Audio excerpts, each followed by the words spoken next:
Hello friends, welcome to my channel exam तैयारी।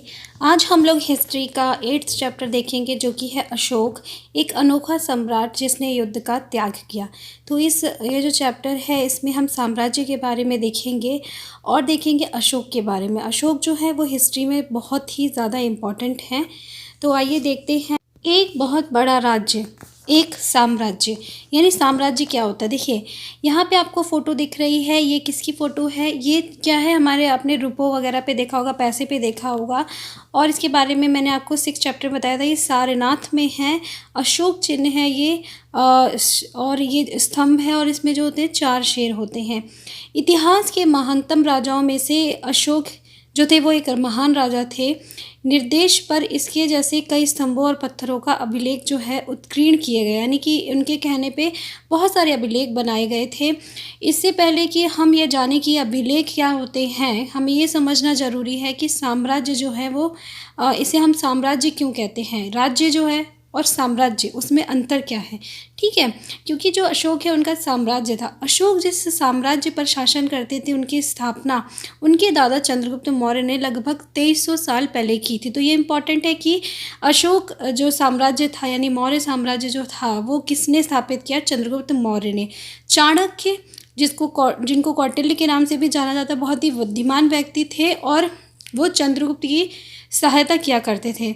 चाणक्य के कई विचार जो हैं वो हमें अर्थशास्त्र नाम की किताब में भी मिलते हैं, यानी चाणक्य ने जो अर्थशास्त्र की किताब जो है वो लिखी है। उसके बाद है वंश। वंश क्या होते हैं? तो जब एक ही परिवार के कई सदस्य एक के बाद एक राजा बनते हैं तो उन्हें एक ही वंश का कहा जाता है।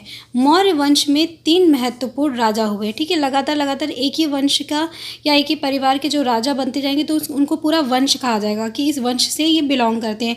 तो मौर्य वंश में 3 महत्वपूर्ण राजा थे, चंद्रगुप्त, उनका बेटा बिंदुसार और बिंदुसार का पुत्र अशोक। तो आपको ये इंपॉर्टेंट है कौन किसका बेटा था, ये पता होना बहुत ज़रूरी क्वेश्चन आता है। ठीक है, साम्राज्य में बहुत से नगर थे। ठीक है, अभी जो साम्राज्य के बहुत बड़ा बहुत सारे नगर थे और इनमें साम्राज्य की राजधानी पाटलिपुत्र, उज्जैन और तक्षशिला जो है बहुत प्रमुख नगर थे। ये नाम बहुत ज़्यादा आते हैं। तक्षशिला उत्तर पश्चिम और मध्य एशिया के लिए आने जाने का मार्ग था। दूसरी तरफ उज्जैन उत्तरी भारत से दक्षिणी भारत जाने वाले रास्ते में पड़ता था और नगरों में व्यापारी, सरकारी अधिकारी और शिल्पकार जो है रहा करते थे। इसके अलावा क्या है, साम्राज्य में किसान भी रहा करते थे, पशुपालक भी हुआ करते थे। ठीक है, मध्य भारत जैसे इलाकों में ज़्यादातर हिस्सा जंगल से भरा हुआ था, तो वहाँ पे क्या है, फल फूल थे, जानवर थे, जानवरों का शिकार हुआ करते थे। साम्राज्य के अलग अलग इलाकों में लोग जो है वो भिन्न भिन्न भाषाएं बोलते थे।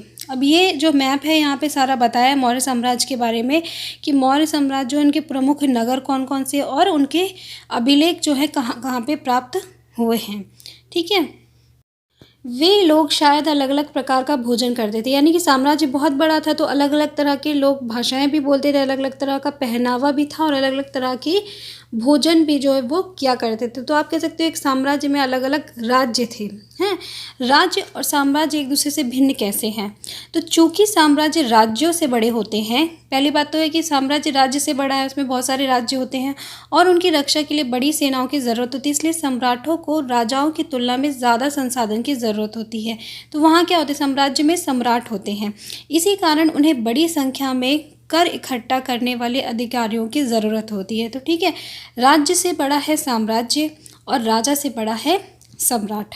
ठीक है, फिर क्या है, साम्राज्य का प्रशासन, किस तरह से पूरा प्रशासन जो है वो देखा जाता है। तो मौर्य साम्राज्य बहुत बड़ा था, इसलिए अलग अलग हिस्सों पर अलग अलग ढंग से शासन किया जाता था। तो उसके लिए क्या किया जाता था, जैसे पाटलिपुत्र और उसके आसपास के इलाकों पर सम्राट का सीधा नियंत्रण था। अब कुछ जो थे वो मुख्य राज्य थे, तो पाटलिपुत्र जैसे, तो वहाँ पे तो सम्राट अपना सीधा नियंत्रण रखते थे। ठीक है, इसका क्या मतलब सीधा नियंत्रण रखने का, यानी वहाँ पे जो भी किसान, पशुपालक, शिल्पकार और व्यापारी है उनसे जो कर इकट्ठा करना है वो उस करने के लिए राजा अधिकारियों की नियुक्ति करता था और जो राजा के आदेशों का उल्लंघन करता था उसको सजा मिलती थी। इसके अलावा क्या है, संदेशवाहक हुआ करते थे। संदेशवाहक एक जगह से दूसरी जगह घूमते रहते थे और राजा के जासूस अधिकारियों के कार्यकलाप में नज़र रखते थे। इन सबके ऊपर सम्राट था, जो कि राज्य परिवार एवं वरिष्ठ मंत्रियों की सहायता से सब पर नियंत्रण रखता था। यानी सारे जितने भी लोग हैं उन सबके ऊपर सम्राट था, वो सभी के ऊपर रखता था नज़र। उसके बाद क्या है कि मौर्य साम्राज्य के भीतर कई छोटे क्षेत्र या प्रांत थे। इन पर तक्षशिला या उज्जैन जैसी प्रांतीय राजधानियों से शासन किया जाता था। अब पूरे पे तो मेन था कि हमारा जो पाटलिपुत्र था उससे राजा नज़र रखते थे, लेकिन बाकी जो छोटे प्रांत थे उन पे क्या है तक्षशिला और उज्जैन के द्वारा शासन किया जाता था। और यहाँ पे जो है वो राजकुमार हैं जो हुआ करते थे, उनको राज्यपाल बनाकर भेजा जाता था और वो ध्यान दिया करते थे इन सारी जगहों पर। लेकिन ऐसा लगता है कि इन जगहों पर स्थानीय परंपरा और नियमों को ही माना जाता था, यानी कुछ नियम और परंपराएं थे जिनको माना जाता था। मौर्य शासक सिर्फ मार्गों और नदियों पर नियंत्रण रखने की कोशिश करते थे, जो कि आवागमन के लिए महत्वपूर्ण थे। ठीक है, इसके अलावा क्या है कि यहाँ से उन्हें जो भी संसाधन कर और भेंट के रूप में मिलता था उसे इकट्ठा किया जाता था। उदाहरण के लिए अर्थशास्त्र में ये लिखा हुआ है, ये इंपॉर्टेंट है कि अर्थशास्त्र में क्या लिखा है। वहाँ लिखा है कि उत्तर पश्चिम कंबल के लिए, दक्षिण भारत सोने और कीमती पत्थरों के लिए प्रसिद्ध था। संभव है कि संसाधन नजराने के रूप में इकट्ठे किए जाते थे। ठीक है, तो कौन सी जगह किसके लिए प्रसिद्ध है ये इंपॉर्टेंट है। नजराना क्या होता है, एक तो होता है कर, एक होता है नजराना। दोनों में अंतर क्या है कि कर जो है नियमित ढंग से इकट्ठा किया जाता है, नियम से, ठीक है, लेकिन नजराना जो होता है वो अनियमित रूप से जब भी संभव हो इकट्ठा किया जा सकता है। उसके बाद अगर हम जंगल की बात करें, यानी जंगल वाला इलाका भी था वो जो काफ़ी क्षेत्र में फैला हुआ था, तो उनसे ये उम्मीद की जाती थी कि मौर्य पदाधिकारियों को हाथी, लकड़ी, मधु यानी कि शहद और मोम जैसी चीज़ें लाकर दें। तो अशोक जो है, अशोक का साम्राज्य क्यों इतना फेमस था। ठीक है, तो अशोक क्या था, क्योंकि अशोक एक महान सम्राट था। महान क्यों कहा गया उनको, अशोक एक अनोखा सम्राट था। अशोक मौर्य वंश के सबसे प्रसिद्ध शासक थे। वह ऐसे पहले शासक थे जिन्होंने अभिलेखों द्वारा जनता तक अपनी संदेश पहुंचाने की कोशिश की। अशोक के ज़्यादातर अभिलेख प्राकृत भाषा और ब्राह्मी लिपि में है। तो ये इम्पॉर्टेंट है कि सबसे पहली बात है कि वो पहले शासक थे जिन्होंने अभिलेखों के द्वारा अपनी बातों को जनता तक पहुंचाया, जो कि प्राकृत भाषा में थी और ब्राह्मी लिपि में थी। अब अशोक का जो साम्राज्य था उसका वर्णन मेगास्थनीज ने किया है, बहुत अच्छा। मेगास्थनीज चंद्रगुप्त के दरबार में पश्चिम एशिया के यूनानी राजा सेल्यूकस निकेटर का राजदूत था। मेगास्थनीज ने जो कुछ देखा उसका विवरण किया। उन्होंने सारी चीज़ें बताई कि उनका जो साम्राज्य था बहुत विशाल था, बहुत सारे वो क्या थे कि सोने की पालकी में ले जाया जाता था उन्हें। हथियार जो थे वो कैसे चांदी और सोने से अलंकृत यानी कि सजे हुए थे। तो जो बड़ा सा विशाल और साम्राज्य उसका वर्णन किया। इसके अलावा जो पाटलिपुत्र जो कि अभी आधुनिक पटना में है, यह एक विशाल और खूबसूरत नगर है। यह एक विशाल प्राचीर से घिरा है और जिसमें 570 बुर्ज और 64 द्वार हैं, 2-3 मंजिल है। यानी उन्होंने क्या किया, उन्होंने उनके साम्राज्य का पूरा वर्णन किया कि कितना विशाल था उनके का जो साम्राज्य था और क्या क्या चीज़ें थी उनके पास। ठीक है, तो इनका नाम इम्पोर्टेंट है मेगास्थनीज का। दूसरी बात आती है कलिंग युद्ध का वर्णन करता हुआ अशोक का अभिलेख। कलिंग का जो युद्ध है वो बहुत ज़्यादा फेमस है। क्यों फेमस है, क्योंकि इस युद्ध से अशोक के अंदर एक बड़ा परिवर्तन आया और जिसकी वजह से ही वो महान कहलाए। क्या हुआ कि राजा बनने के 8 साल बाद उन्होंने कलिंग का युद्ध किया और विजय प्राप्त की। लेकिन उस युद्ध में बहुत सारे लोगों की जो है मौत हो गई, बंदी बने, जिसको देख के क्या हो गया, उन्हें बहुत ज़्यादा दुख हुआ। ठीक है, बहुत ज़्यादा पछतावा हुआ और फिर उन्होंने धम्म पालन करने का जो है निर्णय ले लिया। धम्म यानी कि धर्म का पालन करने का निर्णय ले लिया। ठीक है, धम्म एक संस्कृत शब्द है और धर्म जो कि धर्म का प्राकृत रूप है, क्योंकि वहाँ पे क्या प्राकृत भाषा बोली जाती थी। तो उसके बाद उन्होंने फैसला कर लिया कि अब वो युद्ध नहीं करेंगे। युद्ध को उन्होंने पूरी तरह से त्याग दिया। अशोक का कलिंग युद्ध, कलिंग तटवर्ती उड़ीसा का प्राचीन नाम है। तो ये इंपॉर्टेंट है कि आज की डेट में कलिंग का क्या नाम है, तो वो तटवर्ती उड़ीसा का प्राचीन नाम है। अशोक ने कलिंग को जीतने के लिए एक युद्ध लड़ा, लेकिन युद्ध जनित हिंसा और खून खराबा देखकर उन्हें युद्ध से तृष्णा हो गई। उन्होंने निर्णय किया कि वो भविष्य में कभी भी युद्ध नहीं करेंगे। युद्ध, अशोक का धम्म क्या था, यानी अशोक का धर्म क्या था। अब उन्होंने क्या मान लिया कि मैं युद्ध नहीं करूँगा और धर्म जो है उसको मानूंगा और उसका प्रचार प्रसार करूँगा। तो उनका धर्म क्या था? उनका धर्म कोई ये नहीं था कि बस देवी देवता की पूजा करना, बल्कि उनका धर्म था कि जो हमारे कर्तव्य हैं, ठीक है, एक बच्चे के, जिस तरह से बच्चा अपने पिता जो है अपने बच्चे के प्रति कर्तव्य निभाते हैं, उसी तरह से हम भी जो अपनी प्रजा की तरफ अपने कर्तव्य को निभाएंगे। वे बुद्ध के उपदेशों से भी प्रेरित हुए। उन्होंने जो है बुद्ध के उपदेश से बहुत ज़्यादा प्रेरित हुए थे और उनका बहुत ज़्यादा प्रचार प्रसार भी किया था। उन्होंने क्या बताया कि बहुत सारी ऐसी समस्याएं होती हैं जो कि एक साम्राज्य में चलती रहती, धर्मों के बीच में, ठीक है, अलग अलग धर्मों के बीच में चलती हैं। जानवरों की बलि चढ़ाई जाती है, गलत व्यवहार किया जाता है छोटे नौकर या दासों के साथ, और पड़ोसी भी आपस में झगड़ते रहते हैं। तो इसलिए उन्होंने धम्म महांतम नाम के अधिकारी को नियुक्त किया जो जगह जगह जाकर धम्म की शिक्षा दे। यानी इन सब चीज़ों को ख़त्म करने के लिए उन्होंने क्या किया कि धम्म महांतम नाम के एक अधिकारी को चुना। तो ये इम्पॉर्टेंट है कि इसको चुना। इसके अतिरिक्त अशोक ने अपने संदेश कई स्थानों पर शिलाओं और स्तंभों पर खुदवाए। यानी सबसे पहले क्या, उन्होंने अभिलेखों द्वारा अपने संदेशों को दिया। तो उन्होंने बहुत सारी शिलाएं और स्तंभों पर अपने जो नियम थे या फिर जो उनके बातें थी कि उनको लिखवाया, ताकि सारे लोग उसे पढ़ें और फिर उसको फॉलो करें, ठीक है।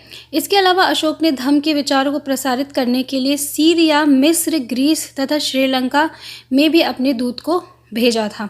तो ये इम्पॉर्टेंट नाम है जो देशों के।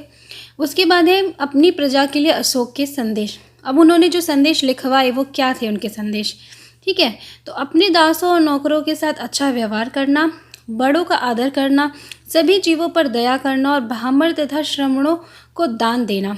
दूसरी बात, अपने धर्म की प्रशंसा या दूसरे के धर्म की निंदा करना, दोनों ही बातें जो हैं वो गलत होती हैं। हमें सबके धर्म का आदर करना चाहिए, अपने धर्म की बड़ाई और दूसरों के धर्म की बुराई नहीं करनी चाहिए, ठीक है। इसलिए हर किसी को दूसरे के धर्म के प्रमुख विश्वासों को समझने की कोशिश करते हुए उसका आदर करना चाहिए। भारत के प्रथम प्रधानमंत्री पंडित जवाहरलाल नेहरू ने भी कहा है कि उनके धर्मादेश आज भी हमसे एक ऐसी भाषा में बात करते हैं जिन्हें हम समझ सकते हैं और जिनसे हम बहुत कुछ सीख सकते हैं। अशोक ने धम्म के विचारों को दूर दूर तक फैलाने के लिए उन बातों को बताया जो आपके अनुसार आज भी प्रासंगिक, यानी उन्होंने बहुत अच्छी बातें बताई जिससे क्या है, उनका मेन मकसद था कि अमन और शांति रहे, युद्ध ना हो, झगड़े ना हो। तो ये था अशोक का साम्राज्य और इसीलिए अशोक बहुत ज़्यादा महान कहलाए। इसके अलावा देखिए, हम देखेंगे चीन के सम्राट के बारे में। तो 2400 वर्ष पहले चीन के सम्राटों ने चीन की दीवार का निर्माण किया था। क्यों किया था? उत्तर सीमा के पशुपालक लोगों से रक्षा करने के लिए, ठीक है। 2000 वर्षों तक इस दीवार का निर्माण कार्य चलता रहा और 6400 किलोमीटर लंबी है ये, तथा पत्थर और ईंटों से बनी हुई है। इसके अलावा इसकी ऊपरी सतह सड़क जैसी चौड़ी है और इस दीवार को बनाने के लिए हज़ारों लोगों को काम करना पड़ा। हर 100-200 मीटर की दूरी पर इस पर निगरानी के लिए बुर्ज बने हुए हैं। चीन की दीवार बहुत ज़्यादा फेमस है, बहुत ज़्यादा, मतलब ये सबसे लंबी दीवार है, तो विश्व प्रसिद्ध है ये, ठीक है। इसके अलावा क्या है कि जब ये जो हमारा अशोक का साम्राज्य यानी मौर्य साम्राज्य था उसका पतन हो गया 2200 वर्ष पहले, उसके बाद क्या हुआ, इसके स्थान पर कई नए राज्यों का उदय हुआ। पश्चिमोत्तर में उत्तर भारत के कुछ भागों में करीब 100 सालों तक हिंदू यवन राजाओं का शासन हुआ। इसके बाद पश्चिमोत्तर, उत्तर तथा पश्चिमी भारत पर शक नामक मध्य एशिया लोगों का शासन हुआ। फिर शक शासन जो है उसका वो जब ख़त्म हो गया तो गुप्त शासकों ने उस पर पराजय नहीं मिल पाई, ठीक है। शाकों के बाद कृष्णों का शासन स्थापित हुआ, यानी शकों का था, उसके बाद किषाणों का जो है शासन स्थापित हुआ। उसके बाद क्या हुआ, उत्तर तथा मध्य भारत के कुछ इलाकों में मौर्य सेनानिक पुष्यमित्र शंगु ने एक राज्य की स्थापना की और शंगु के बाद कर्ण तथा कुछ और वंशों का शासन तब तक चला जब तक कि लगभग 1700 वर्ष पहले गुप्त साम्राज्य की स्थापना हुई, ठीक है। तो गुप्त साम्राज्य भी बहुत ज़्यादा फेमस है। वाकाटा वंश का शासन भी यहाँ पे स्थापित हुआ था। दक्षिण भारत में 2200 से 1800 साल पूर्व बीच चोलों, चेरों तथा पांड्यों ने शासन किया और लगभग 1500 साल पहले पल्लवों और चालुक्यों के 2 बड़े राज्यों की स्थापना हुई। तो यहाँ पे कुछ नहीं है, बस आपको ये सारे भी जितने भी शासन हैं उनके नाम याद रखने हैं और किस शासन के बाद कौन सा शासन स्थापित हुआ था ये आपको सीरीज़ याद रखनी है। ठीक है, बस यहीं पे हमारा ये चैप्टर कंप्लीट होता है। काफ़ी इम्पॉर्टेंट चैप्टर था ये, और आई होप आप लोगों को अच्छे से चीज़ें समझ में आई होंगी। प्लीज़ वीडियो को लाइक कीजिएगा। मिलती हूँ आपसे नेक्स्ट वीडियो में, तब तक के लिए बाय बाय।